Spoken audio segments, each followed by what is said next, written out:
So my game has finally gotten to the point where most of the features are clearly defined, which is why I kinda considered that I entered production stage. And one of the reasons for that was the recent playtesting session that I had done with a few Discord members, which was incredibly helpful to understand the state of the game.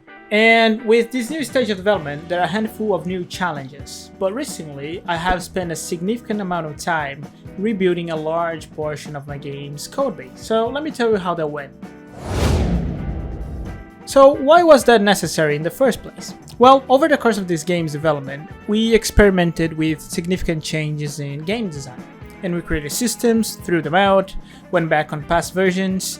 So the game that I got now is very different from the initial idea. And I would not have done this if I wasn't confident that the state of the game was good enough that I could move forward with the current systems that we have.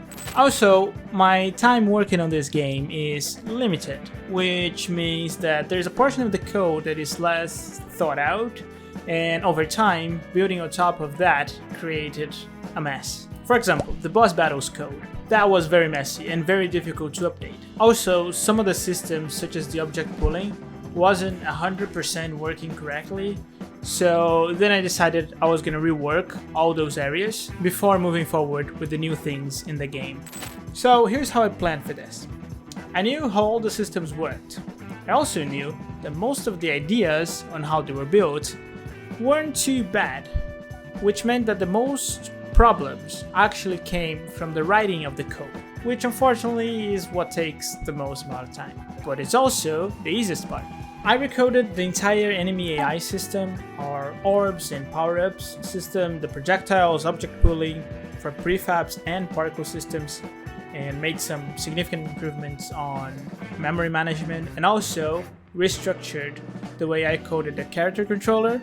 So now it's much more modular, which makes my life significantly easier when it comes to updating or creating new abilities for the character.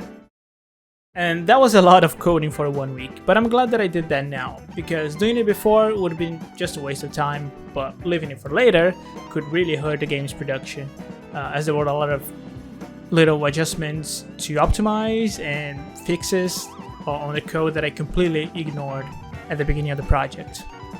It's worth mentioning that with this recoding strategy, I also grabbed the code that I could reuse and started building my little game library for future games. I had some scripts that I was already reusing, such as the scripts for UI and the game's localization, but it's pretty cool to see it expand and thinking about how much time it's gonna save me later on. So after I completed the rewrite, all I had to do was to test it. And surprisingly, everything was pretty much working.